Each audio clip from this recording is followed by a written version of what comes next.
Okay, we're live there. We're live here. Sweet.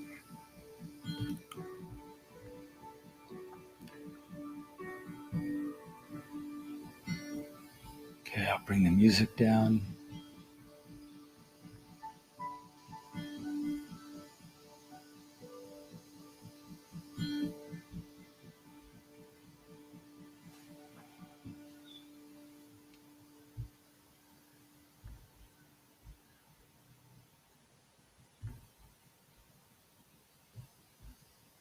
Okay, let's see.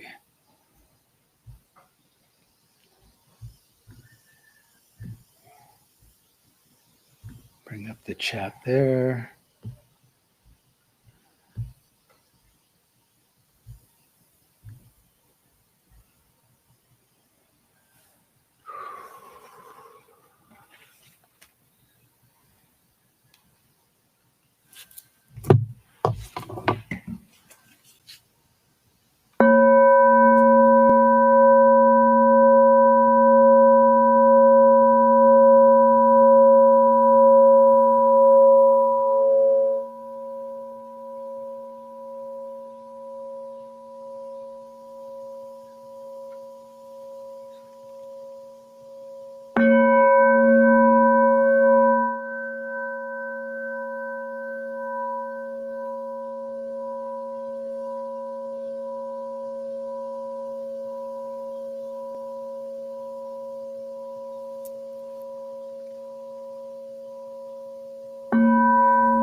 Blessings. Welcome. Welcome, satsang, Dharma Talk, an opportunity for us to explore into the beautiful reality of our consciousness, beyond the dream of self, beyond the illusion of the separate self, and aware of the consciousness of pure being that we are. So thank you for being here. Little housekeeping. Please chat in as we go with insights, questions, thoughts, perspectives.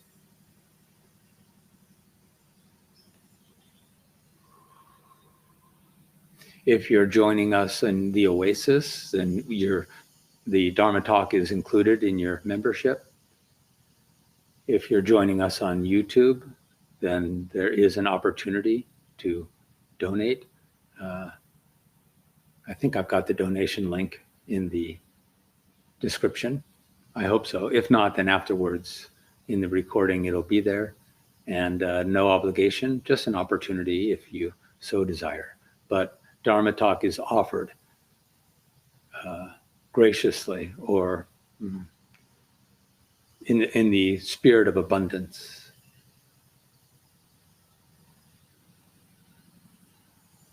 Because we're all just walking each other home and we all share the one consciousness of love. So welcome. Good to have you here. Let's start today with just a few moments of meditation and presence and stillness.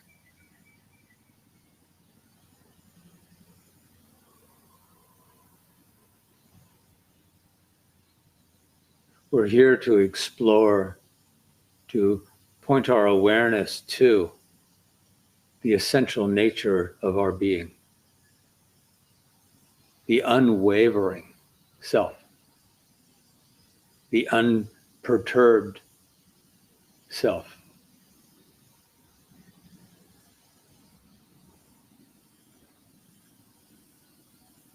the consciousness of our being that transcends the temporary form of the personal self, transcends the body, mind, ego story that we are typically almost 100% identified with and as.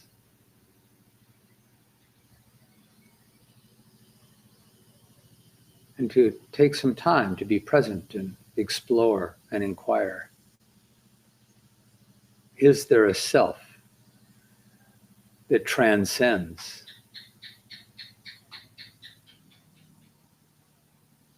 the personal self?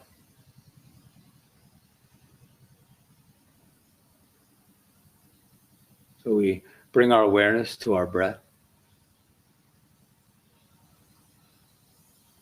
simply as a tool, as a way of guiding attention out of the habitual thinking, narrating mind, and using our breath to guide attention out of the mind and into the body. And just notice the sensation of the air moving in and out of your body. The slight rise and fall of the chest and belly.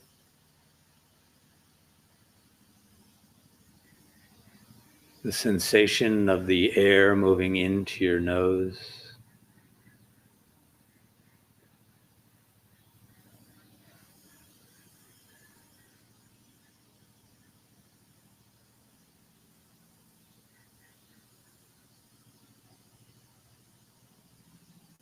Noticing if the mind interrupts with its habitual thinking, chatter, and not worrying about it. Just waving it aside and saying, no, no, not now, and bringing awareness back into the body through the awareness of the breath.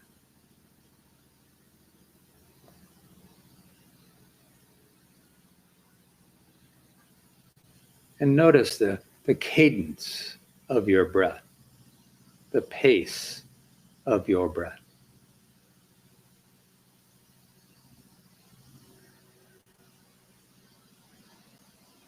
Notice the depth of your breath.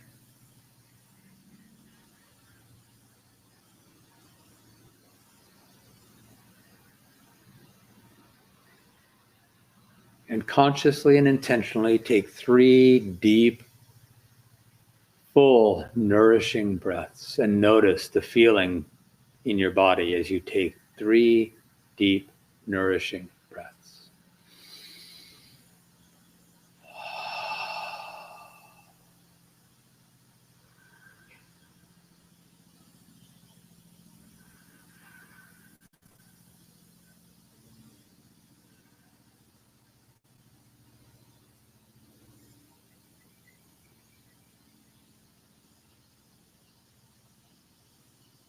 And start to recognize, perhaps, that when the mind isn't coloring the moment with its narratives of anything, fear, doubt, hope, even gratitude, happiness, when the mind is not painting the moment with its interpretations,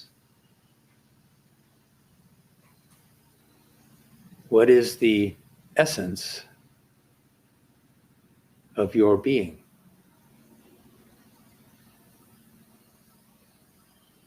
Through direct experience,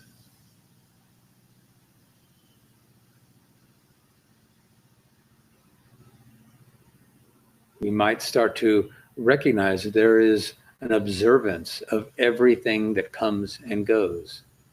Every thought that comes and goes, every emotion that comes and goes, every sensation that comes and goes. There is a presence of awareness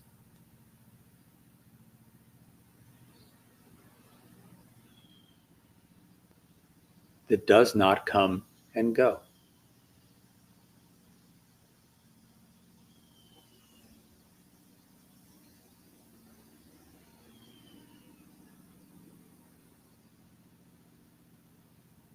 Just as the ocean is aware of or allows the formation of waves on the surface that are sometimes large, sometimes small, sometimes placid. All of that comes and goes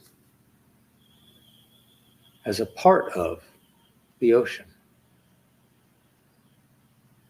But the depth of the ocean remains at peace.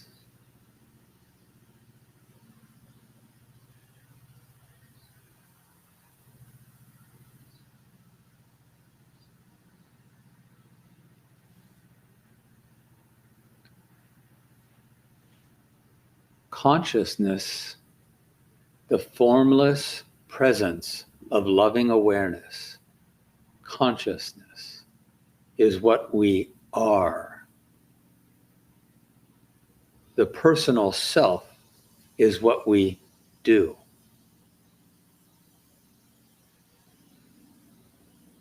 Consciousness is what we are.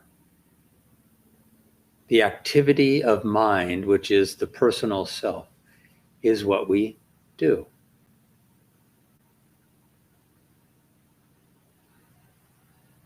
We get lost in the doing, we get lost in the experience of the personal self, and we forget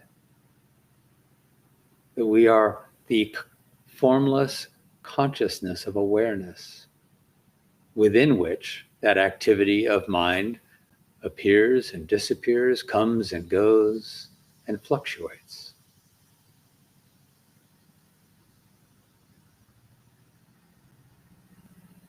And your invitation is to be more interested in the stillness, the placidity of being that is aware of and witnessing and observing all activity of mind and body and ego.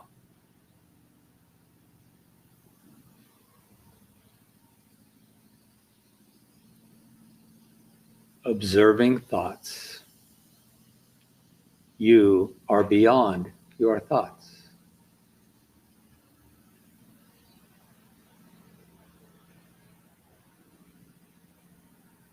Observing form. You are the formless observer.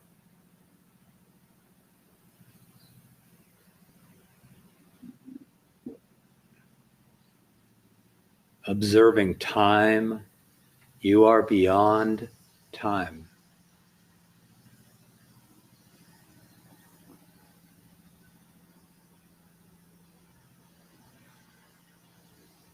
Observing confusion. You are beyond confusion.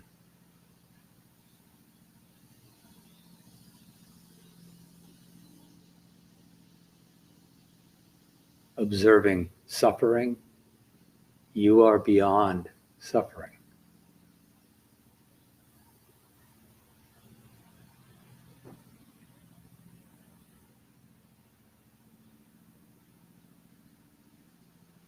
You are the oneness of consciousness, observing the personal self.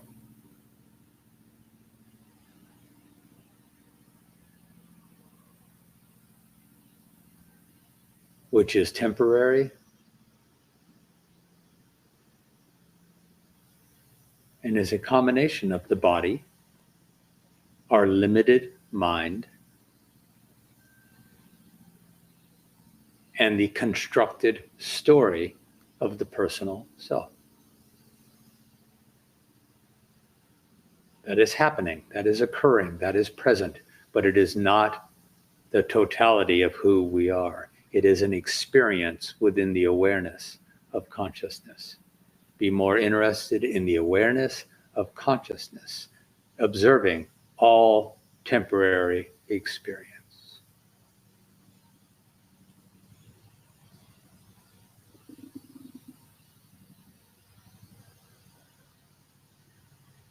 And when we abide this truth of our being, this essential nature of our being, when we allow it abide it, accept it.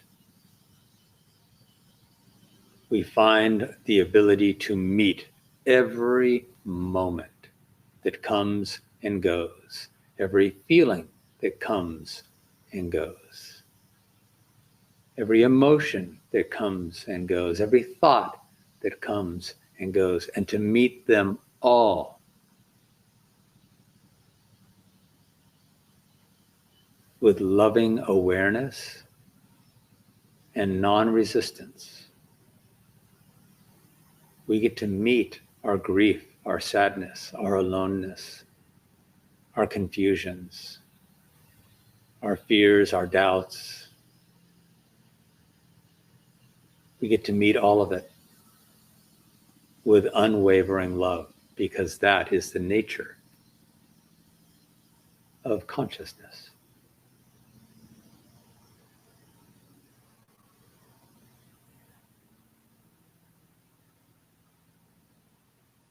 And if there's any inkling of touching that in this moment, then the invitation is to remind yourself, I am that. Ah, there I am.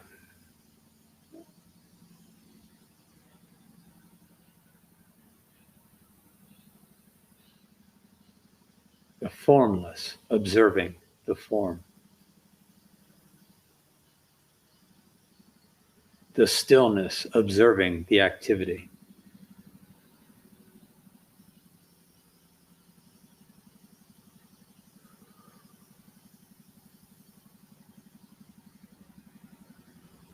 Take 3 good, deep, nourishing breaths. And don't budge from this reality.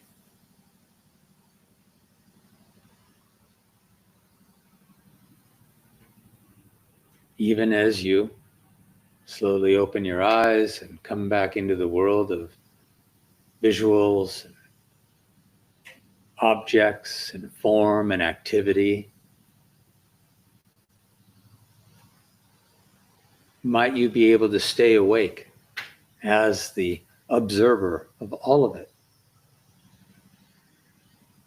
Even observing how your mind wants to color every moment with its interpretations, with its observations, with its judgments, with its beliefs.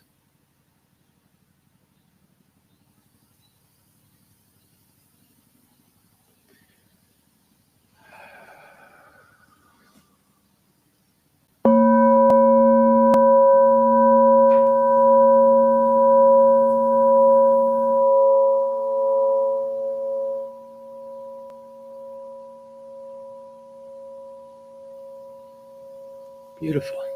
Good to have you here. I'm going to check a couple of chats here.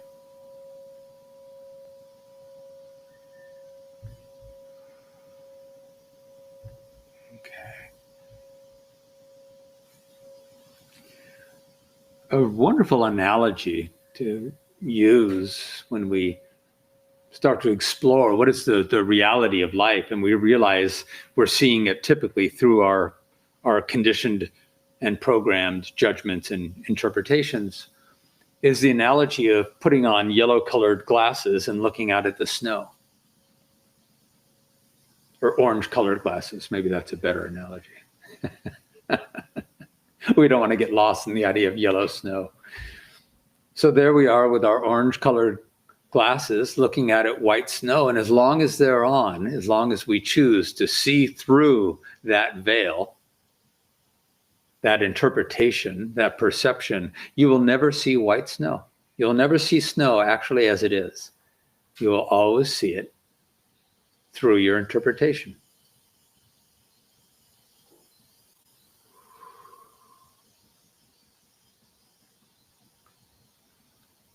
So in this journey, and it is a journey, of coming to recognize, even touching just for a moment, of knowing just for a moment even, the silence, the stillness, the equanimity, the grace of pure being, prior to and beyond all of our thoughts and beliefs, and stories and conditioning and programming. When we touch upon that, when we come into the knowing of that, the direct experience of that, even just for a moment,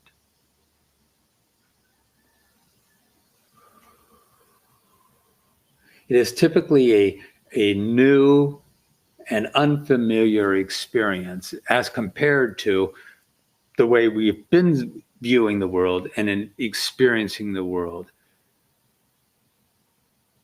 and engaging with the world for our entire lives. So when we start to touch on it,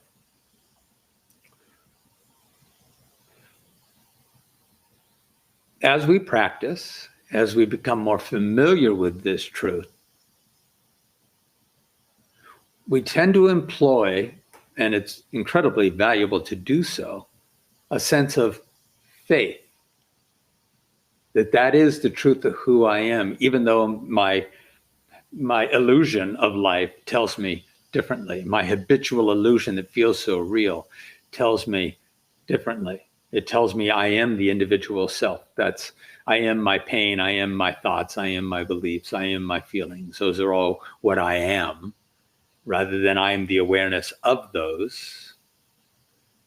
We fall into that belief that that is me, that's my identity. And then we might have faith and go, wait a minute, no, but I've got faith that there's more to me. But it's not fully awake yet. It's not fully known. It's not fully trusted. Even though I've touched it and seen it and experienced it, perhaps, even briefly, but not enough so that I can truly just live as that. I need faith to believe it is true. So the reason that I'm exploring this today is because last Dharma Talk, we had this wonderful conversation. Cenk, who's here today again with us, and I had this wonderful conversation, and it prompted, this is why I love Dharma Talks. It prompted, I said something I had never said before. I said, oh, wow, I don't employ faith any longer.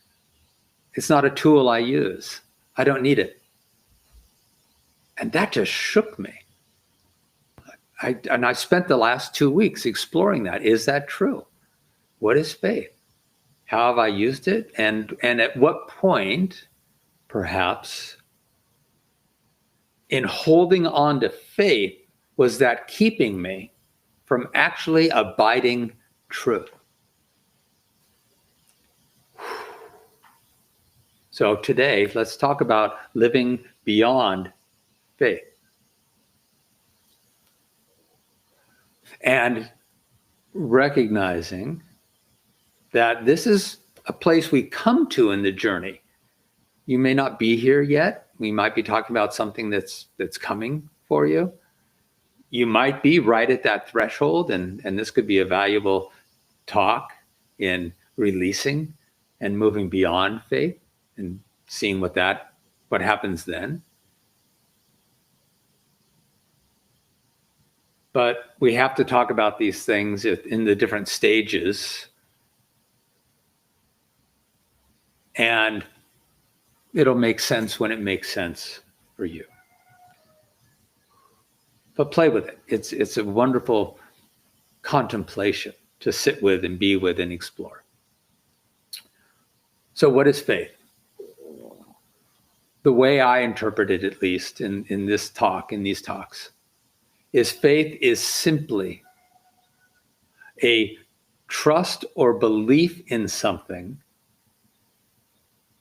that has not proven itself to be absolutely true. That you can't definitively say is true because you can't point to it or touch it. You can't perceive it with the senses.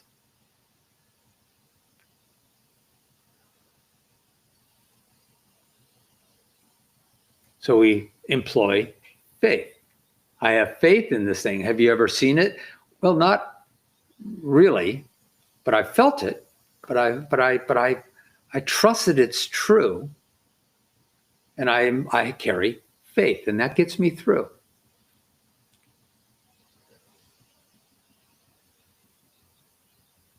But once you know something to be true, do you need faith any longer? So here's a little analogy for exploring that. And then we'll talk about the journey of faith and how it serves us and how it gets in our way. If I'm standing in front of a door, alongside of a door, and this door has projected on it a wilderness scene, trees, grass, sky. And you and I are talking, and I'm saying, you know what? This door that you're looking, it's actually a door. You don't even know that it's a door. You're just looking at this image of trees and grass and sky.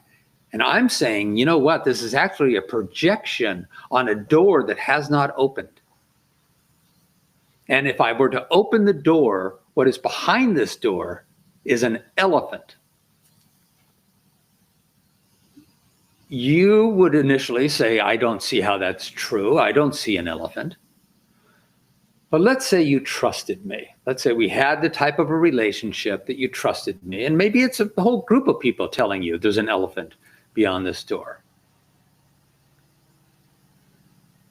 And we provide some other evidence that what you're looking at is a projection. We put our hand up in front of it and you see the projection on our hand. We're able to cast shadows across the projection. You see that the projection doesn't really hold, that it shifts, that it wavers at times. And you start to say, wait a minute, maybe this is a projection. And he's saying that there's an elephant on the other side. Let's say you get to the point where you have enough faith that is true, that you say, all right, I believe it. Wow, that's beautiful. That's wonderful. There's an elephant. That's amazing. Wow. And you contemplate it and you feel into it and you play with it and you imagine it and you have faith. And for whatever reason, knowing that there's an elephant gives you a sense of hope and aliveness and feels good. Feels good. But you've never seen it. So you have to have faith. But what would happen if one day I said, all right, well, let's just make it real clear. Let's open the door. Let's open the door. And we do. And you see an elephant. And you're like, oh my God, it's true. You've been saying it, and I've had faith, and it feels good to think that there's an elephant there, this beautiful, amazing elephant, or maybe a whole herd of elephants. Something that just feels like, oh my God, look at that. That's beautiful. I had faith that was there, but now that we've opened the door, I see it. There it is. And the question is, once you see it, do you need faith any longer? The faith got you through, but then we open the door and there it is. Do you need faith any longer? Or to make it even more simple, I've got my hand behind the back and I tell you I'm holding a red rose in my hand. And you believe me, you trust me, you don't think I'm lying to you, and you go, I've got faith you're holding a red rose. But until I show it to you, you're just going on faith. I have faith, I trust this, I trust it is true. And then one day I show you the red rose. And you go, oh, there it is. I don't need faith any longer. You've shown me the truth. There it is.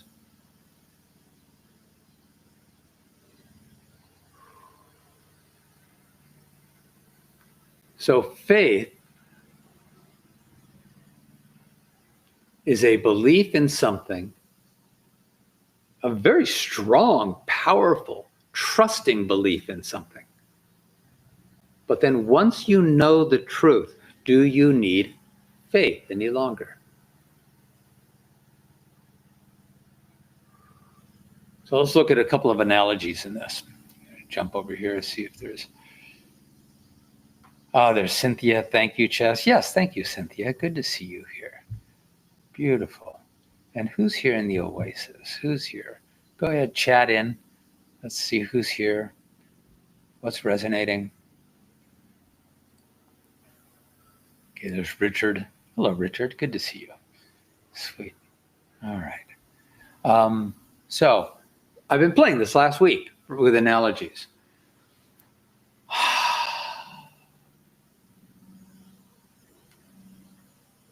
Because this journey requires faith. It absolutely does. It's a scary thing to surrender who you've always thought you've been. Everything that your ego holds to be true in order to feel safe and protected and loved and avoid betrayal and judgment and abandonment. I mean, all of these structures that the ego has put into place to create an idea of you, a construct of you, to let that go and to live as something that you can't touch, that you can't see, that hasn't been yet proven to you, that takes amazing faith. So here's an analogy. Imagine that you're a little kid. You don't know how to swim yet. What do? You put on water wings. Oh, now I can get in the water. You throw me in without water wings, that's going to be a really horrific and scary experience. But you put water wings on me, all right, I'll get in the water and I can play. And this is fun. And now I can start to learn how to swim. Awesome. This faith gives me the opportunity to explore into something without having to fully commit, without having to fully surrender, but I can explore with faith. And we do, and it feels good. It's nice to be in the water. It's nice to be splashing about and swimming in this medium, in this experience that I had not known before, that I didn't have access to before. But I've got some faith now, I've got my water wings, and now I can explore in this playful new place. At some point, you're going to learn how to swim. At some point, you're going to have spent enough time here that you don't need the water wings. But what if you never take them off? What if you don't cross over that day of saying, all right, this faith has been beautiful. These water wings have been necessary. These training wheels on the bike have been necessary, but I'm ready to be done with them. That's another scary moment.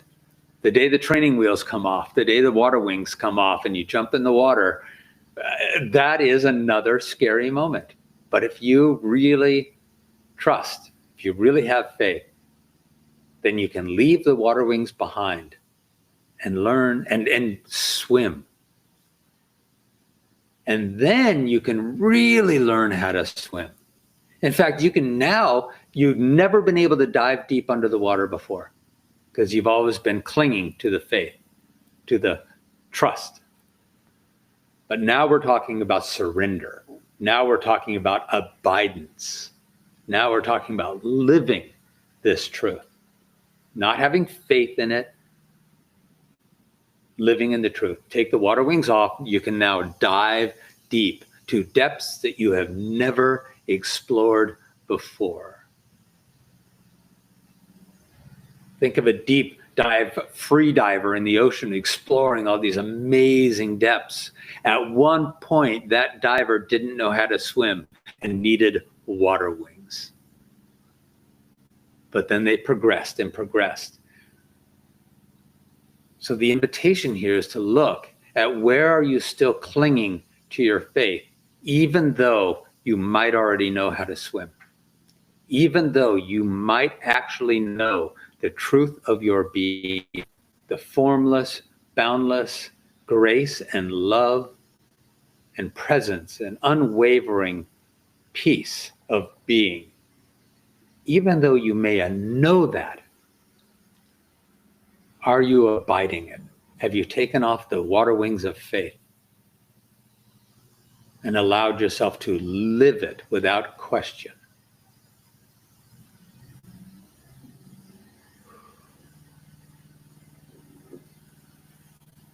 There's another analogy. If you're living on an island and you start to recognize that that place you are currently living is no longer nourishing, the taste has gone out of the fruits that you eat. There's no longer even fruit to eat. It's withering, it's drying up, and you need to find a new place to live. And there's an ocean in between, and you can't yet see this new place you're going to. But people have described it. They have traveled to your little island, and they say, we come from a place that is abundant with fruit. And you say, I can't see it. And they're like, nope, you can't. It's too far away, or it seems too far away. There's too many veils. There's too many things getting in your way. But if you are willing to have faith and get in this little boat and cross this ocean of uncertainty and unknowing and leave behind what you've always known, then you're going to take a journey to a beautiful, beautiful place, a truth that you can't see yet, and it's going to require faith. And you trust the guides. You trust that they've come from this place. They look healthy. They look like they're well nourished. They look happy. So maybe they actually do come from a place of trust and beauty and love. So you get in your little boat and you start crossing this ocean. And it's difficult and it's tough at times. And boy, you can still see the land where you've come from. And there's times you want to turn around and go back, but you don't. Why not? Because you have faith. So even though it's scary, you keep going forward. You can't see where you're going yet. The new island hasn't fully appeared. Maybe there's a little speck on the horizon. Maybe that's it. Maybe that's it. So you keep moving in that direction, and you keep getting further and further away from what's familiar, and everything in you is screaming, go back, go back, go back. But you don't. It's where a lot of us find ourselves right now. Is we actually find ourselves approaching this island, maybe even landing on it, maybe even arriving. Through our practices, through our meditations, through our self-inquiries, through training ourselves to consistently be asking, what's really happening? Who am I really? What's reality? How am I coloring this moment with my own conditioning and programming? And what if I didn't? What is the nature of reality? What is the nature of my essential being? We keep in our practices and our inquiries and our studies, and our faith has brought us to a new reality. And what I find is, this was my experience for a long while, and I find it's for most of us. Most of us will circle this new island and stay in our boat and not trust it. Oh, I don't know. If I set foot on that island and step fully out of the boat of faith, what if it's not real? What if it dissolves under my feet and I've abandoned the boat and I've gotten rid of the boat and here I am on this island and it turns out not to be what I actually believe it is, what I know it to be? And in this analogy, you could never explore deeply into the interior of this new land, of this new territory, if you're still clinging to the faith. You're dragging around this boat, and the boat isn't meant for deep exploration. The boat is meant to help you get to the threshold of exploration, of deep exploration, of true surrender. But if you're trying to keep one foot in the boat and one foot on the land, you're never going to be able to truly, deeply, deeply explore. The faith will be holding you back.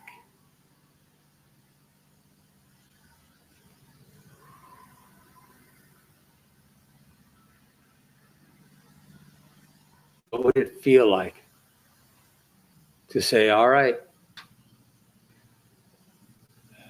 I don't need faith any longer. I abide truth. I know and accept and abide the formless nature of my being, the loving consciousness that I am, observing all the activity of the illusion of a personal self.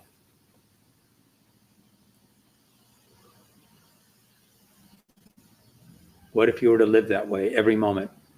Not testing it well, what about now? What about now? What about in this experience? What about in this moment? Oh, but I can do that, but not now, not in this type of experience. What if you just said, look, I abide truth. I know what truth is, and I'm just going to accept it and live it. You could take the boat, stash it under some palm leaves up on the beach. You don't burn the faith. You might need it again for another journey, for another exploration. In fact, you will. You're going to need faith for another type of exploration or journey. But this journey into the knowing of your wholeness, your truth, the truth of who you are, faith will get you to the threshold, the doorway, the deeper exploration. But if you don't take off the water wings, you can't dive deep. And if you don't leave the boat, you can't go explore even more deeply and discover the fruits and the harvests and the experiences and the opportunities that are available to one who lives completely as their truth.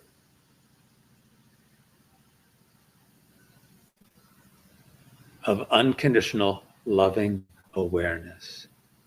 What if that's who you really are, and you accept it and you simply live it and stop questioning and testing it out? What's it going to take? And it's a conundrum. You say, well, until I really know, until I go exploring deeply into it and it proves itself to be true, then I'll surrender. But the problem is you can't go deeply into it and explore into the depths of consciousness if you're dragging around the boat. If you're still like, I have faith, but I don't actually abide this truth. Abidance is what allows the deep exploration. You take faith and trust all the way up to the threshold of true surrender. But true surrender requires you to leave the faith behind. Because only with true surrender can you dive deep into the water or explore deeply into this new territory. Only with true abidance can you fall back into the grace of being out of this little shell of the human experience, out of the limited illusion of the personal, limited individual self. You let that go. You don't keep clinging to it. You don't hold on to it. You don't carry it around like a costume that you can put back, like an armor that you can put back on when you need it. You don't need it. You don't need the armor. But if you're hauling around the armor, think, yeah, but I want to keep it at hand because I haven't abided truth. This is my faith. This is my safety net. This is my escape hatch. Then you can never really, truly be free.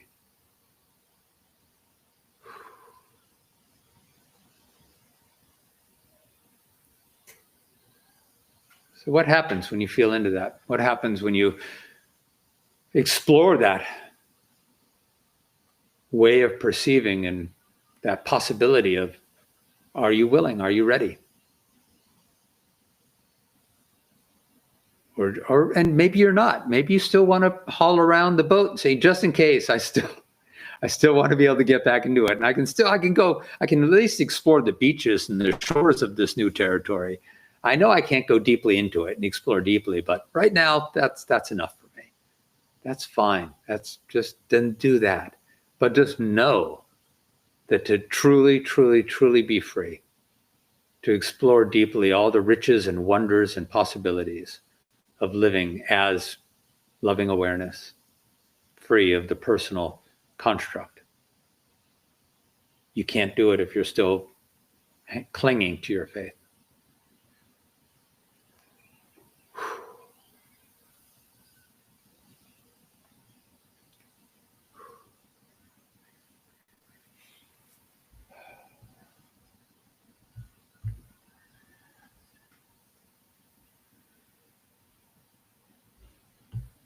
Okay. So what arises for you?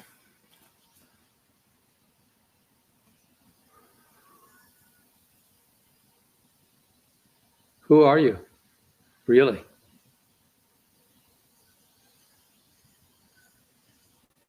Are you ready to let go of the one who's afraid of letting go?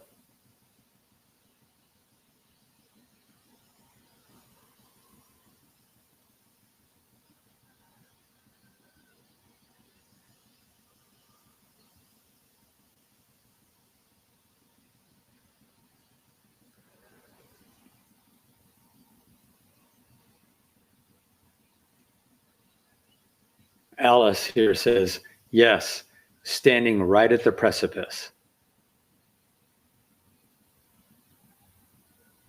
Yeah. Yeah. And then she says, yeah, I get it.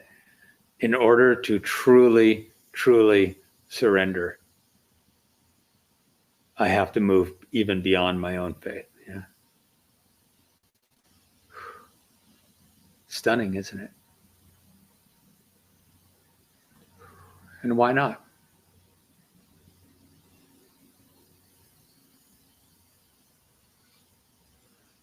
It's amazing when I look at my own life, and when my teachers would ask me, and when I ask others, do you actually believe that who you are is beyond this personal form?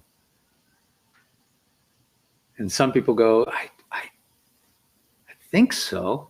And that's okay. That's okay. That's where you are. And others say, yes, I do believe that. And then I say, well, then are you living that 100%? Well, no, I still go back and forth. Yeah. For me, I don't think it's ever been a belief, because from a teenager age, I saw the limitation of intellect in terms of spiritual things. Yes. As a belief system, I've always been just no belief system, no religions. Right. No belief systems, no religions. Yeah. Yeah. But as a felt thing, I have a felt experience of this. Yes. True nature. Yeah.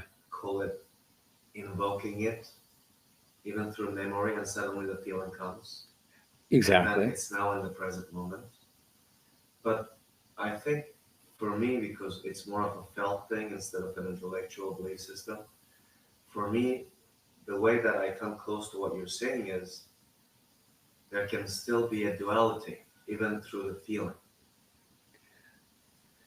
And that's the way that I'm understanding what you're saying from there. That's perfect. That's beautiful. Yeah. For as long as the separate self is trying to surrender won't be happening. Because it's not the separate self that finally surrenders. Yeah. It's true nature revealing itself.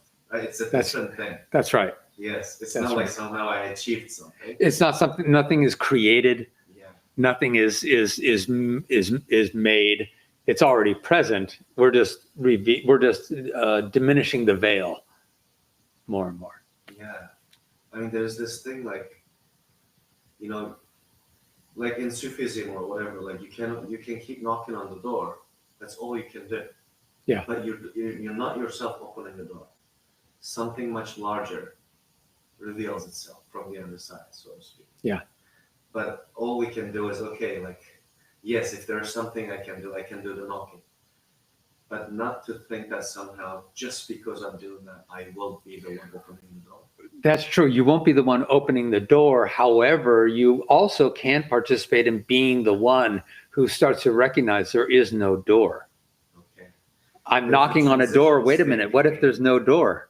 Like, it's almost like from the separate self to self, there's an embodied experiential transitional state. Yes. Because the true nature of the separate self is already the self anyway. Right. And so there is this. But so who's waiting for the deeper embodiment? Yeah. This is, what levels it got to hit? Like there's an illusory waiting there. At what point? Yeah. At what point is the veil thin enough? And from our last 3 satsangs, I know you enough now, Cenk, to know the veil's thin enough for you. And I love what you're saying. It's never been a belief system. And when I look back at myself, that's also been true. I've never gotten hooked into a belief system. It's always been my own direct feeling, and then learn and having faith in that.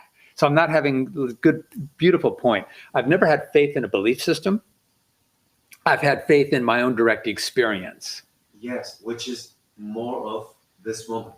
Which is more of this moment and more of this moment. Into some future destination. Right. The belief system.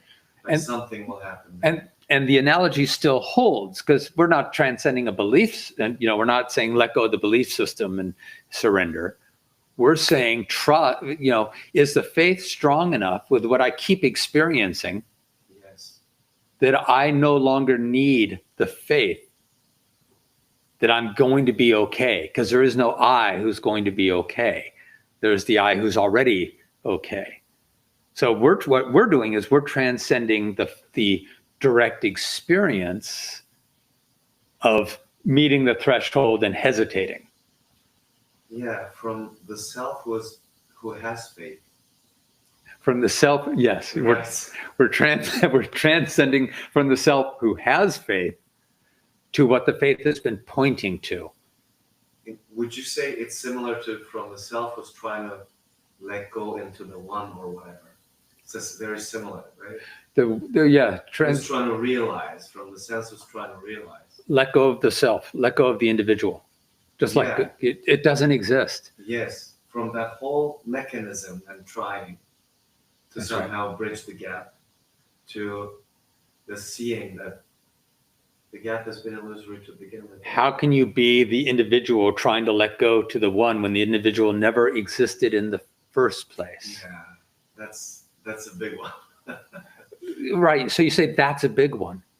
But it hits. Let it go. I immediately feel the impact of that. What if you took that impact and just said, you know what? I'm done with saying that's a tough one. Because the one who's saying it's a tough one isn't real. You know what the truth is. You feel what the truth is. Surrender. Go deep. Go exploring. The feeling is we tend to want to keep that boat handy because we kind of basically the individual is still saying, yeah, but what if I don't get all my goodies any longer? And right now I'm feeling that. Yeah. That I am directly at the precipice. I'm feeling that right now as an experiential thing. And the moment you said, because that doesn't exist, like that self never existed. Yeah. Right away, in the guts, there's a contraction. There's a fear. Yeah. There's a shakiness. And as well as the feeling of a large expense. Yes. Right on the other side of this. So now's a choice point. Yeah. You know both. 51%. Be 51% more interested in the observer, in the oneness, than the temporary movement and activity within the oneness. You never then once you choose to let go of your faith and just live as what you know to be true. Yeah, but that's also what I'm looking at. Can the separate self even choose its own non-existence? Like that even doesn't make any sense. No, it's not the separate self choosing. It's all because it's never the separate self choosing. It's not even the separate self being lost in the illusion of separate self. There is only the consciousness, right? So one way to think of it is there's only the oneness, that we have added on to the oneness a vehicle, a character of the separate self.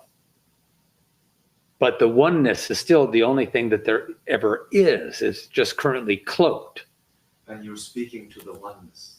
You're speaking to the oneness, and the oneness is the one that's letting go to itself. There's only the one. Yeah.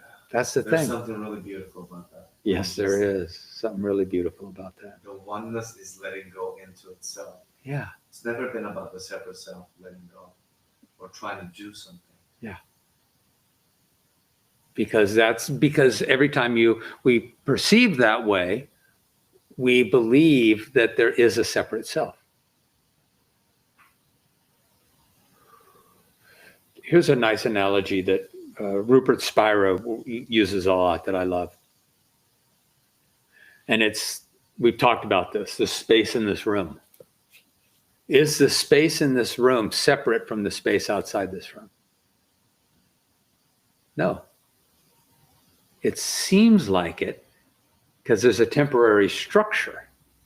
But if we ask the space in the room, are you separate? If the space could think, could it would say, it seems like I am.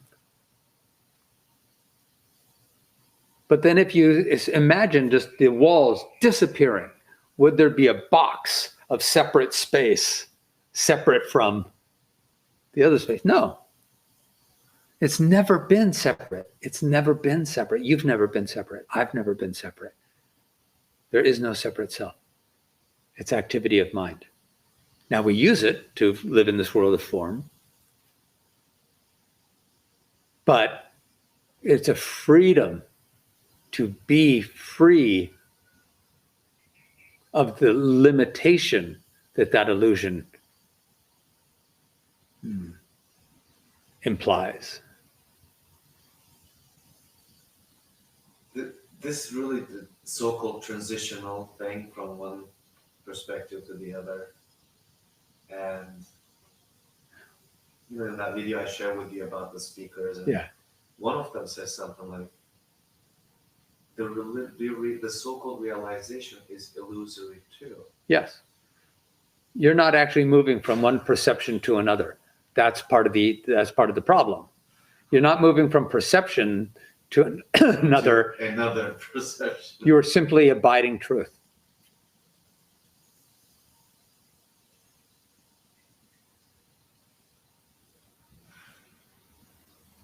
And it's about life itself waking up to its own nature. Life's work, always about the oneness itself. So sometimes we want to look at the fear. So why don't I? Well, there's a separate separate self that says, I don't know how I've never lived like this. I've never surrendered like this before. So I don't know that I'll be okay. It's still a bit of an identity with the separate self. But I don't know that I'll be able to, that I'll have any motivation to do anything. So it brings up another topic, which is the motivation or the drive being motivated from a sense of individuality and separateness and lack? Or can there be a drive and a motivation that comes from love? So we tend to think if I let go of the separate self and I just fall into the oneness of love, I won't do anything any longer. The moment just when you said a few minutes ago that, well, you never existed anyway, then the fear came. And then with that, when I reflect right now, it's like, there's investment in my own suffering. There's investment in my suffering. Because if I never existed, that means I suffered for no reason.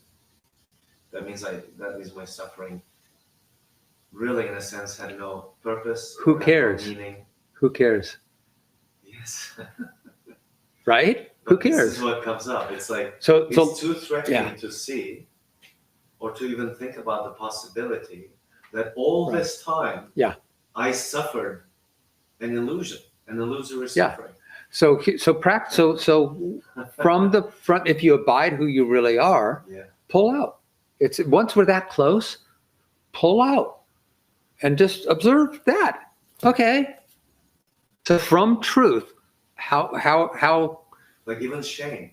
Well, that means I was so stupid this whole time. Yeah, all the things come. You were. right? You were ignorant, you were stupid, you were all these things. And abidance allows all of them. There's no judgment. Yes, you were ignorant. Yes, I didn't know. Do you see the freedom in even that? Oh, then if I let go, then, oh my God, I suffered for no reason. And you're right back, you haven't actually let go. You're not actually abiding the truth even in that moment. But to see the resistance as it's playing out is actually helpful. Like I get to see Hugely all helpful. the arguments of the separate self, Yeah. Oh, suddenly the shame comes out of the separate self. Because that means what? What does that mean about me then?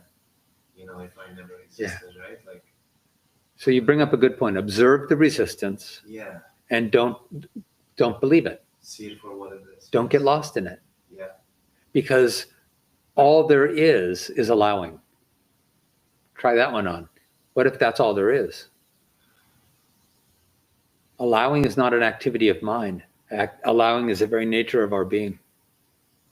What if your entire life is the abidance of allowing?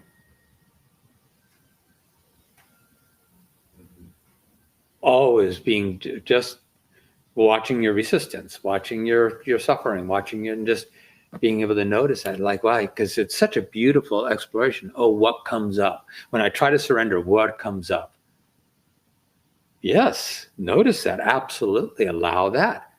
No shame around that. No, just gentle, peaceful noticing of everything. That's happening on its own. Yeah. Yeah. Like when people say like it is seen or something, right? Yeah. Yeah. It is seen. Yeah. I'm starting to kind of understand, in quotation marks, this third person language that a lot of speakers use. It is seen. Because that's really the experience. Yes. It's not somehow I'm seeing it as a way of activity that I'm making happen. You can say even perceived, and that is perceived. And then this comes up, yes, and even that is perceived. And then I feel this, yes, and then I feel this, and yes, even that is perceived. I am the perception. At that point, life is living me out. Life is living you out. Oh yeah, I had this great thought about that the other day. What is it? Yes, this is it. As a person, you are inside this body. You are in this limited container. That's where the person lives, right? What did I write here? So as a person, you are inside the body. And as consciousness, this body is inside you. Yes.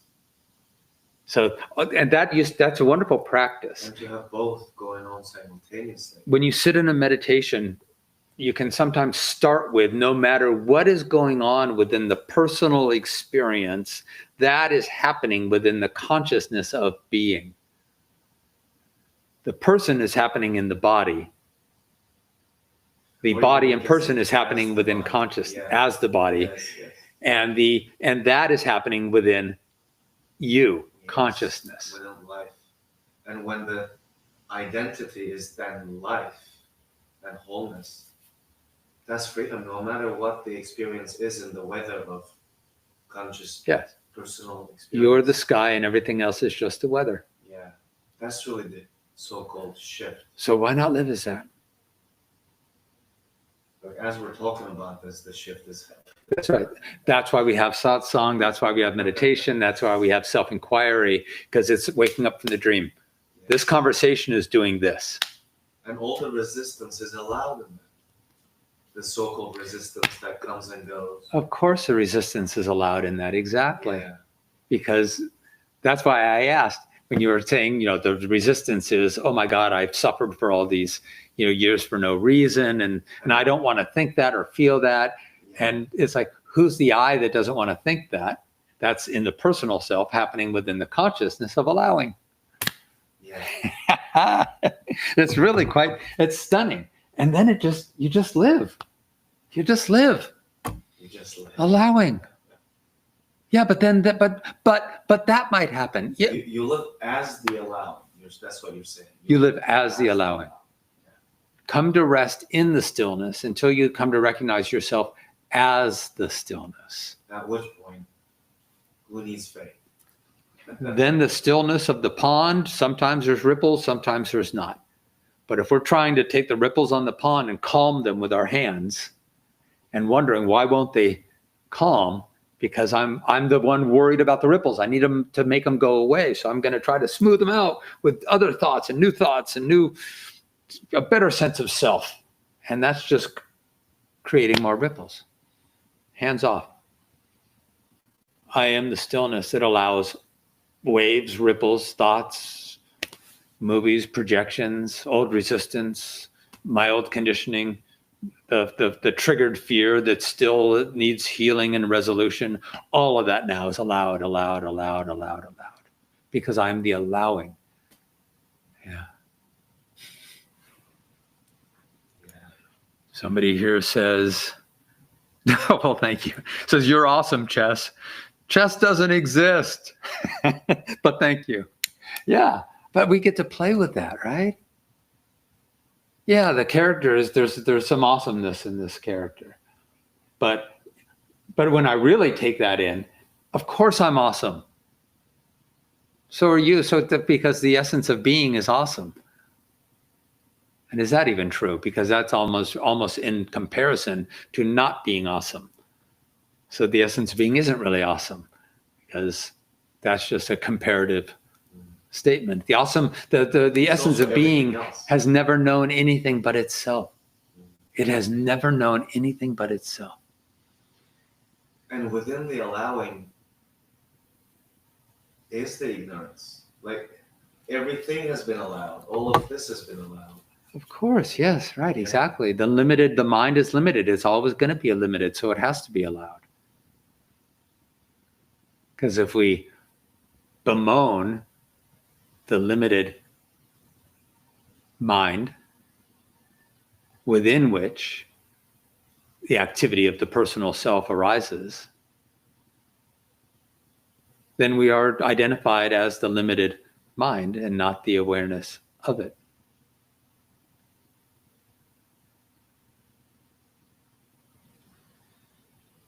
There's a place in this where over the years I had one moment of something opening, and then it was really just a moment. Because everything mattered to me since I was a little boy. Okay, yeah. So the significance of everything, in a sense, the sacredness. Yeah. But also which comes with a lot of seriousness and heaviness as well, has been very obvious to me from a very young age. But one moment during a meeting like this, a few years ago, I had a glimpse of nothing matters, but in a profoundly freeing way, almost like a realization. And if there's only allowing, and what we call ignorance is part of the allowing anyway, what we call rape and torture and war has always been part of the allowing anyway, because allowing has now it's just complete openness to everything. There's something about this that, as a beauty of this realization, that there's something about it that nothing matters, but not in a dismissive way. No, not in all a dismissive way. Nothing matters and everything is allowed. Yeah, because consciousness is impartial in the most sublime way possible, right? I just want to explore this if that's okay with you. No, it is. Let me. Do you know that the poem by Thich Nhat Hanh, "Call Me by My True Name"? Yeah. Can I read that? Yeah.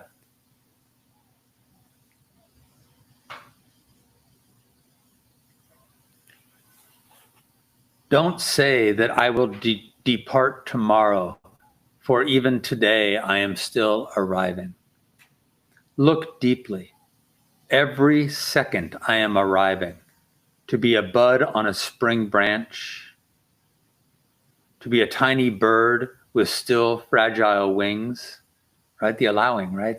Still fragile wings. Yeah, that's where I am. A rosebud blossoming. It doesn't say, oh, I'm only a bud, or now I'm only at this stage. Oh, now I'm only at this. It's always beautiful. Learning to be a tiny bird with still fragile wings, learning to sing in my new nest, to be a caterpillar in the heart of a flower, to be a jewel hiding itself in a stone. I still arrive in order to laugh and to cry, to fear and to hope. The rhythm of my heart is the birth and death of all that is alive. I am a mayfly metamorphosing on the surface of the river, and I am the bird that swoops down and swallows the mayfly. I am a frog swimming happily in the clear water of a pond, and I am the grass snake that silently feeds itself on the frog. I am the child in Uganda, all skin and bones, my legs as thin as bamboo sticks. And I am the arms merchant selling deadly weapons to Uganda. I am the 12-year-old girl, refugee on a small boat, who throws herself into the ocean after being raped by a sea pirate. And I am also the pirate, my heart not yet capable of seeing and loving. I am a member of the Politburo with plenty of power in my hands, and I am the man who has to pay his debt of blood to my people dying slowly in a forced labor camp.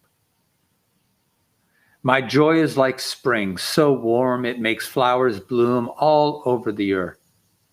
And my pain is like a river of tears, so vast it fills the four oceans. Please, call me by my true names, so I can hear all my cries and laughter at once.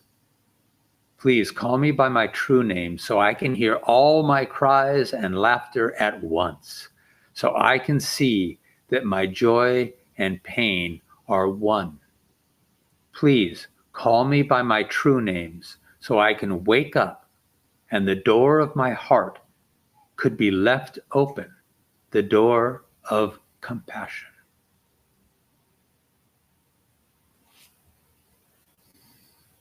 The door of allowing, right? Open the door, step through. It's either true or it's not. And if I live as allowing, then I stop arguing with any moment that shows up. And I stop arguing with any emotion or any old, even if it's a darkness within me that arises. Because all of that is arising and passing and coming and going, and is activity happening within the loving awareness of being, the allowing.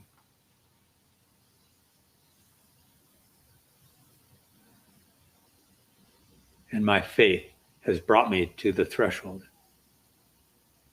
of surrender. But the surrender needs to leave the faith behind.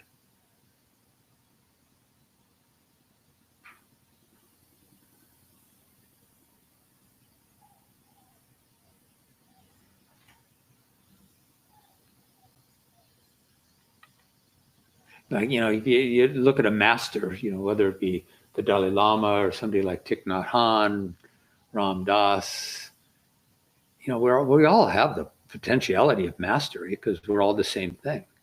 The only difference between the Buddha and us is the Buddha abided the truth, and we're still maybe playing with faith toward the truth. But the truth is the same within all of us.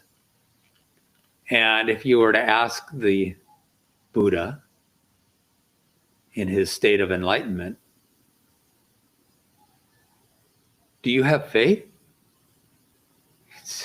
He'd probably say no. Why would I have faith? Faith is a belief in something that I've yet to really truly accept as truth. Once I accept it as truth, do I need faith any longer? Yeah. Make sure we're still recording here. Yes, good. Okay. Juggling technology and consciousness all at the same time. It's kind of fun. And if there is only wholeness. So let's play with this. So are you willing to change even that? If there is only wholeness, you know that there is only wholeness, don't you? So since there is only wholeness. Since there is only wholeness, appearing as all the appearances. Right.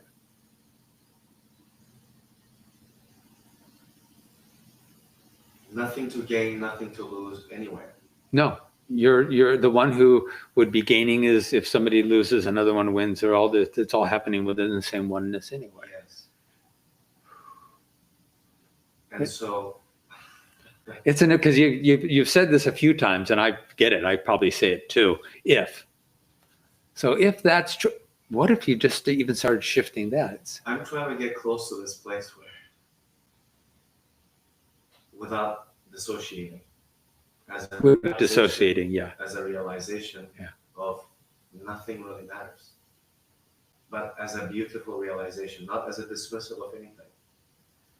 Because in that moment a few years ago, when I glimpsed at it, it felt like the ultimate freedom for this experience of this individual right here. Okay. Because for me, everything mattered a lot since I was a little child. So we're talking pendulum swings. So here's a technique that can work sometimes, or a perspective. Yeah. So ever since you were young, everything matters. Now on this pendulum swing, nothing matters. And you don't want to disassociate. You don't want to spiritually bypass. Yes. So what if you were to spiritually bypass enough to allow the nothing really matters? Yeah. To feel it so fully, and then to bring that back into relationship with a life as a human being. Yes. Right? Like, how can I let go of somehow the conditioning or whatever accumulated stuff I have? Come to abide the self completely beyond the mind, so that you can return to a more loving relationship with the mind. You don't want to bypass that, but it's if you try to, like, you got to go to the pendulum swing to go, wow, I get it wholly, I get it absolutely, and then bring that back into your daily life. The realization over there, I don't want to say even your realization. Yeah. Could you talk about that specific one that is just the open space of nothing matters? Could you say a few things about that? Like, it is so limitless and so free in its appearance capacity that there's a sense of nothing matters. No matter what's happening is freedom. No matter what.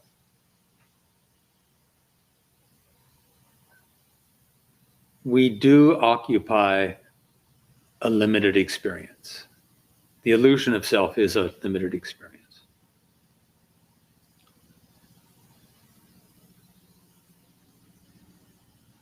And even though it's an illusion, it exists. It's like a mirage.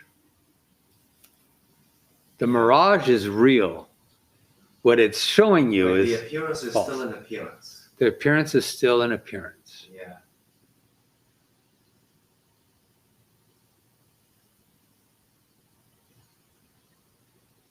So, yes, and. Yes, ultimately,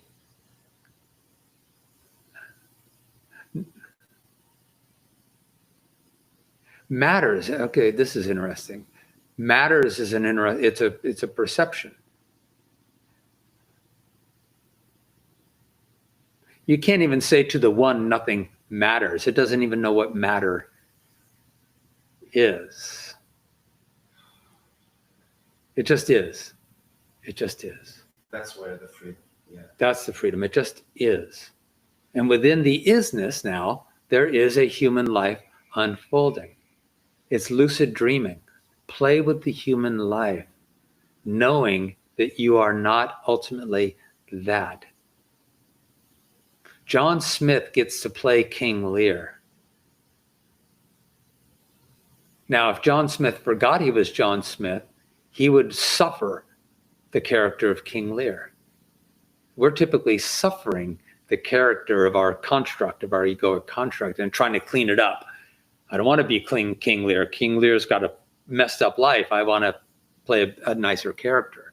But we get lost in the idea of being a character. I think, yeah, like there's a longing here or something, some desire, let's say, to feel the lightness of being.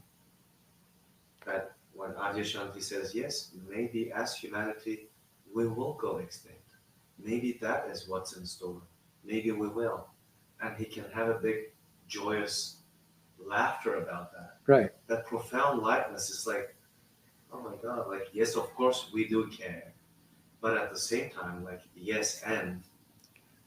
As long as we're playing the character, yeah, then we get to play it fully. But if we remember who we are, that we're the actor, or John Smith, and so even though somebody comes, at King Lear with, war and deception and deceit and all of that, John Smith isn't worried.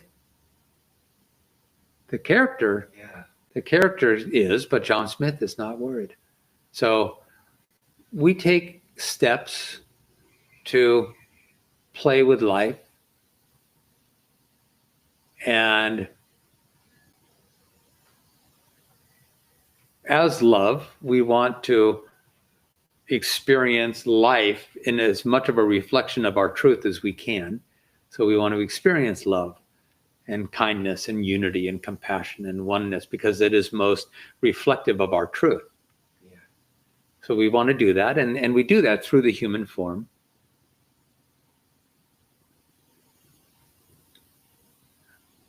But we're not in control, and it doesn't always turn out. And when it doesn't, we just keep playing with it. Just this image is coming to me of a potter trying to create a piece of pottery. Doesn't always work out. Sometimes it wobbles and flops and everything. What if that potter, every time it didn't turn out well, suffered? God, it's like golf. I hate this. Golf is such a great. You really enjoy the game when it's going well. And you hit a few bad shots and it's suddenly like, oh, this is terrible. So what if you just played the game? Just said, yeah, it's bad shots, good shots. At that personal level, it's like, okay, maybe I will not own a house in the next 2 years, or maybe I'm not going to have a child, or whatever. Yeah. Whatever the future scenario that somehow I don't want. The whole thing about mattering comes here, Collectively, are we going to survive? Not. Will I have success in my personal life? It's all the kind of negotiating with life or trying to impose something that I want, trying to get something. Identifying with the construct of the personal self and letting that guide with let it guide, but not from a place of lack or need or unfulfillment. The personal self is always trying to be fulfilled because it doesn't know its wholeness. Yeah. So let it play in this world, but as a vehicle as an ambassador of who you really are. That's a nice way to think about it, right? As an ambassador, let the personal self be an ambassador of who you really are. And from life's perspective or consciousness, every appearance is just as beautiful as any other. Life doesn't even have a perspective. It is what it is. It just is. Because if it had this perspective, it's compared to that perspective. Life has no perspective. Like it is what it is. Like right there is the lightness. Like, yeah, that's so. So there's what if? such a longing to know that more deeply sometimes. So then, but you already know it. You just then leave the faith behind, leave the boat behind, leave it on the shore, take off the water wings, dive deep, and just go explore. Not holding on to that. Okay, I'll leave the boat on the shore, but I'm going to tie a rope to it, and I'm going to haul this rope through the jungle as I go exploring deeply. I'm still going to hold on to it in case this turns out, this wholeness, beingness turns out not to work out so well. So I'm going to hold on to thinking I'm in control and that I can manage all this in a way that is always going to be pleasing to the person also. Yeah. Let it go. That's freedom. Freedom is freedom. Freedom is letting go. Yeah, it is what it is. I'm going to look here. Yeah. So, we're exploring the edges. We're really exploring kind of in a deeper place of this journey, of this path of awakening.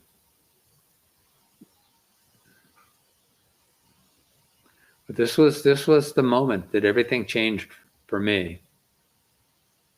Was when I really, really, really looked and said, I'm going to pay attention and notice when I'm not living truth.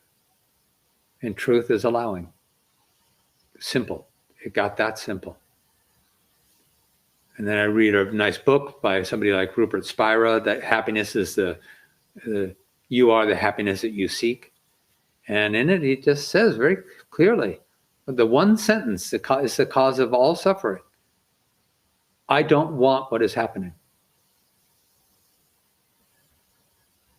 I allow what is happening, and I endeavor to shift it, move it, and now it's still happening, and I allow that to shift and move. And I realize, like, I've got a couple of challenges in my life right now.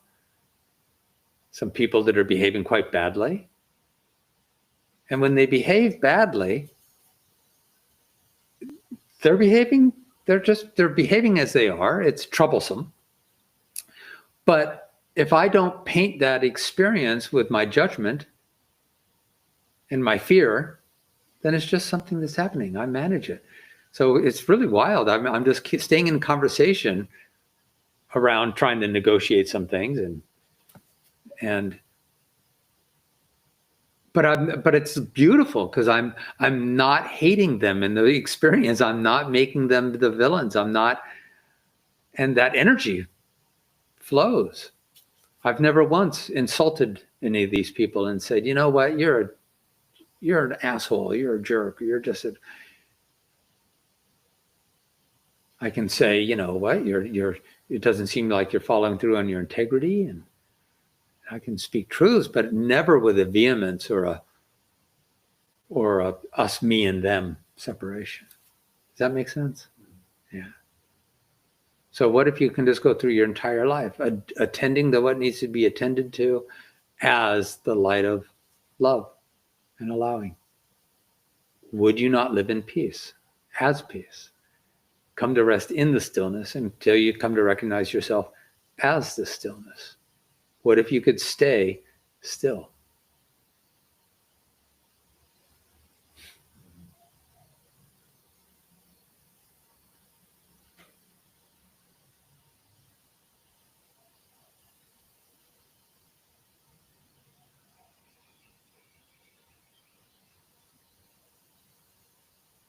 And even when we say things like, I need to return to stillness.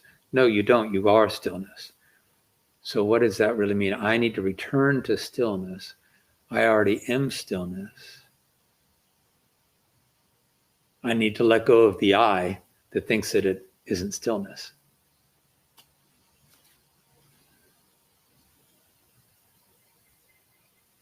Yeah.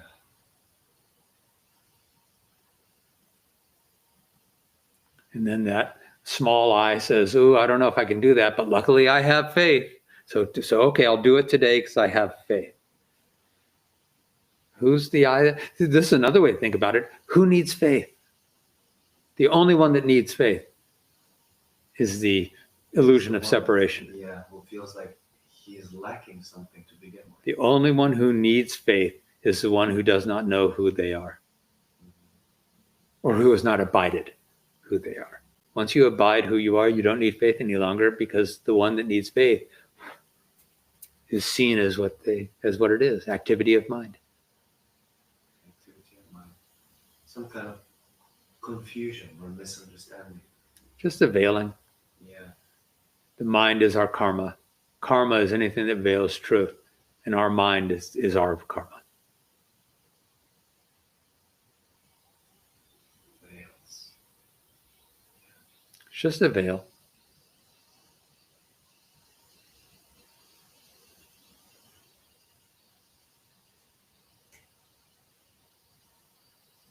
I don't believe in the veil any longer.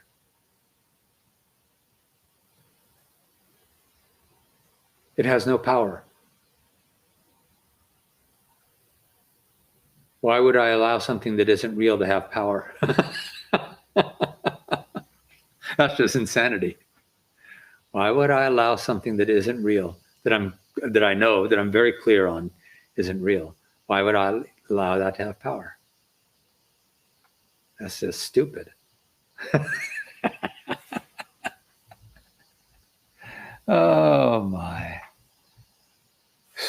So thoughts, feelings, perspectives on the YouTube here. Love that. The personal self serves as an ambassador of who you really are. It can. It doesn't. It typically doesn't serve as an ambassador of who you really are, but it can. When we divest it of its false control, of its illusion of separateness, then it can just be a beautiful vehicle for living in this world of form, so that the soul can continue to utilize this life as an opportunity to grow and evolve and expand and awaken. Yeah. Like spirit, soul, kind of the oneness in between, right, and the soul expressing. Yeah. So imagine that we are like a stained glass window.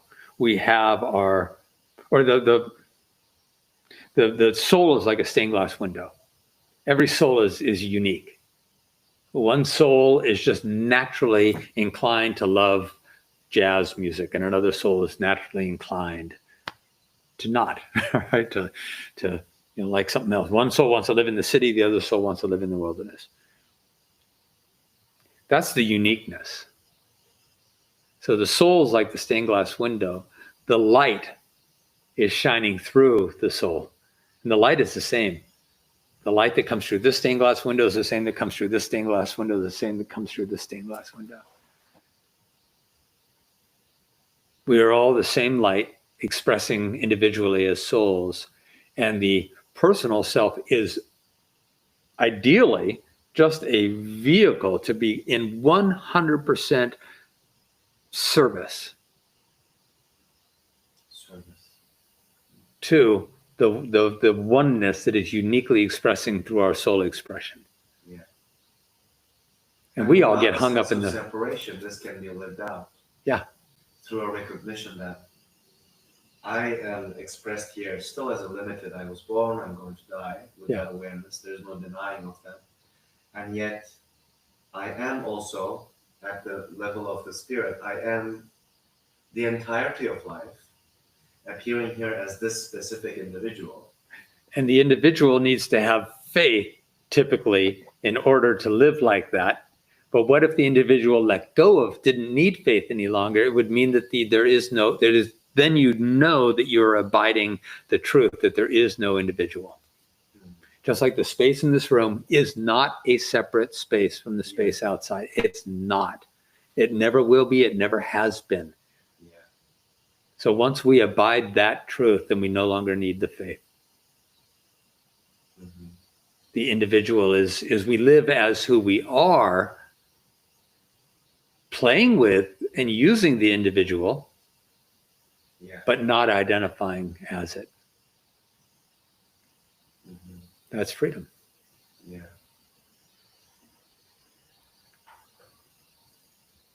Without denying the individuality of our experience, right?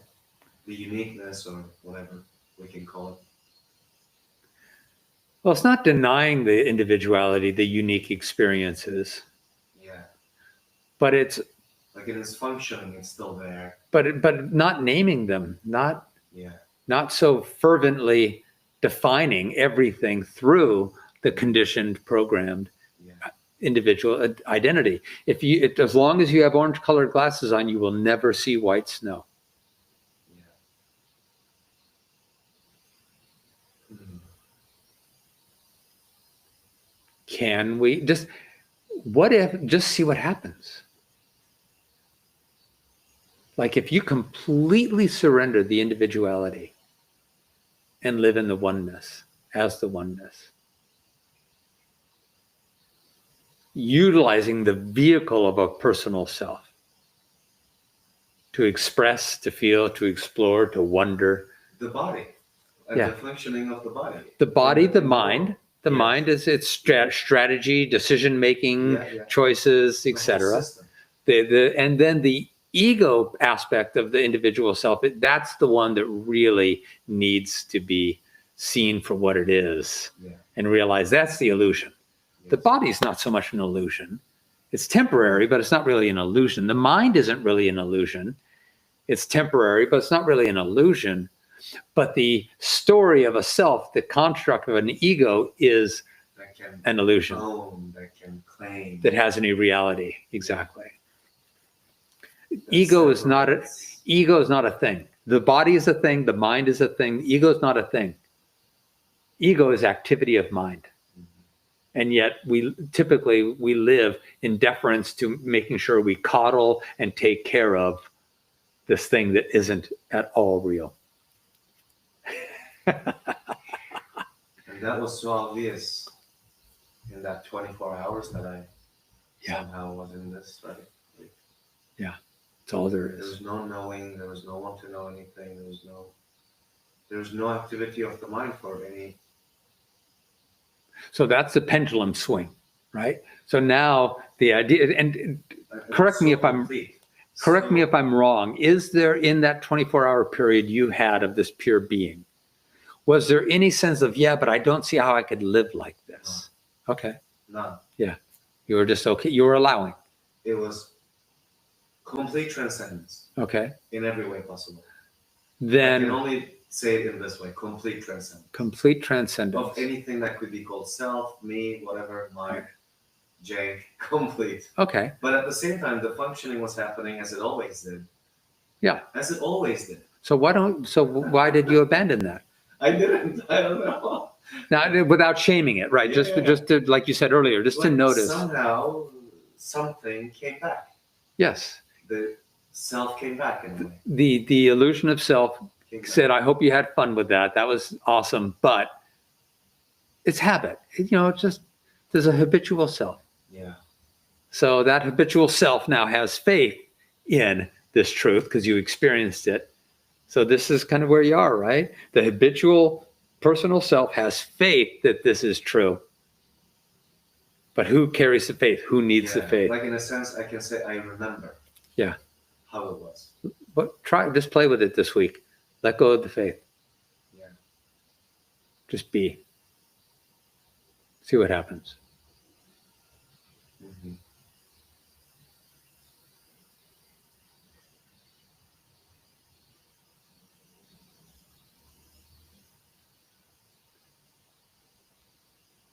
Yeah, there was such an openness that I cannot even label as openness. The worst that could happen is you would die.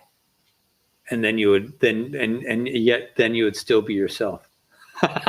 And you wouldn't go anywhere. In fact, you'd be free of the illusion. Yeah. The worst that could happen is from a soul's perspective. Like Not an issue. It was all seen when the I came back or whatever, that all of the suffering is just a really innocent misunderstanding. You know, Yeah. if I can reflect on it in any way, it was seen like that. Oh, it's just such an innocent misunderstanding. Nothing you could do about it. Yeah. Nothing you could do about it. It comes with the rise of an egoic experience that we need, because we need to know whose mouth to put the food in. But we just connected with survival. We just got lost in it. Yeah. And the opportunity is to wake up. Yeah. As we went to sleep. We go to sleep, we dream. Okay. But then you wake up. The dream of separation. The dream of separation, the dream of the individual self. Constructed by the mind. I had this experience. Mom taught me this. Dad taught me that. Media taught me this. School taught me that. Culture taught me this. And as a baby, we had the question, who am I? And we didn't know how to answer it. So we had to construct an answer. It is natural. No knock on any of us. And all the narrative around fear and survival. Then if I don't do that, and if I'm not like this in my self-image, then life, then I'll die. And this. Yeah. And it just compounds the story. Yeah. The story just gets compounded. So we start to form the story, then we look for evidence that then, compounds the story. And as we've talked about, looking around our world, there's very little evidence of true spiritual life. So we then are constantly just in the world of reconstructing the self and reconstructing the self and try to construct it better. Yeah, we're just in the dream, deep in the dream, trying to manage the dream. Mm-hmm. So at some point, we start to recognize, if I really want to go deeply into my truth, I have to leave my faith behind. Because the one who needs faith isn't who I really am. So I'm going exploring as the individual self, trying to find reality, clinging to my individual self. You can't. You can't. The one who needs faith is the same one who is afraid. Right? Right. Yeah. And how can you abide your truth if you're still clinging to being the individual finding truth?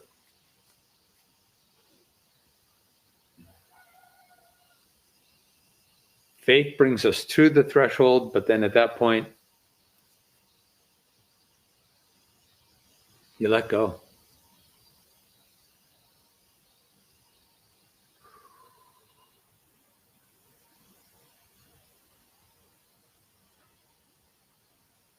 Yeah, it's such a freedom.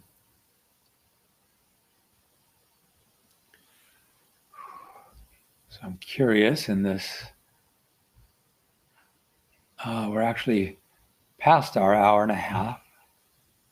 So beautiful.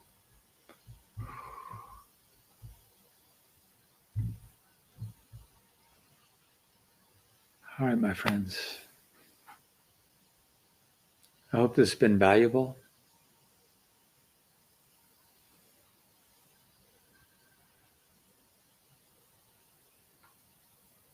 The person is happening within the body, and the person and body are happening within consciousness.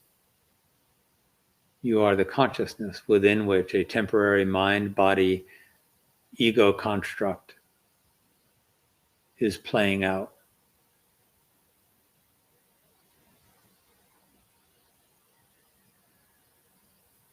You are the formless observing the form.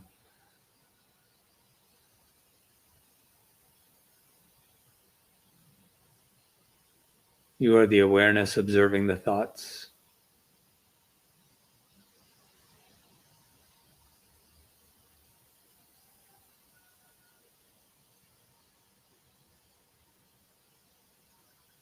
You are the wholeness observing the illusion of lack.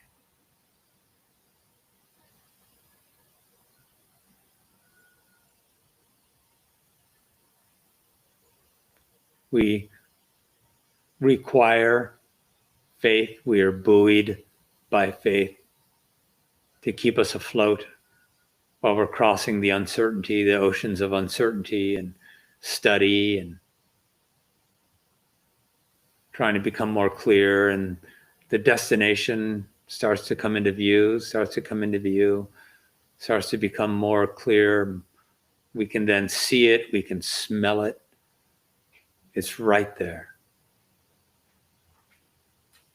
We might even get out of the boat and wander around the shore a little bit of this new destination, still clinging to the boat in case we have to escape, in case it turns out to be a trick, a trap. But at some point, if we really, really, really want to be free, we let go of the boat.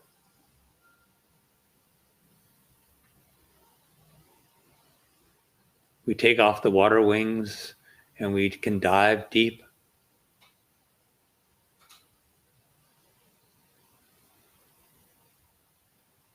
But boy, to try to hold on to the faith while we explore, yeah, we can explore a little bit, but we can't explore fully and deeply, completely. We're not totally free. So see what happens. Life is allowing. Consciousness is allowing. What if you just live your life in a state, it's not even a state, as the allowing that consciousness is? To me, faith makes sense within the paradigm of psychology. Yes. But once we want to switch from the psychological to the spiritual, to the realization part, it's exactly what you're saying. That's right. Because there is a threshold. Faith serves the mind, but it does not serve the self beyond the mind. Yeah. It's not needed for the self beyond the mind. Faith is needed by the mind and by the individual. Yeah. Beautiful. All right, my friends. Blessings. Thank you.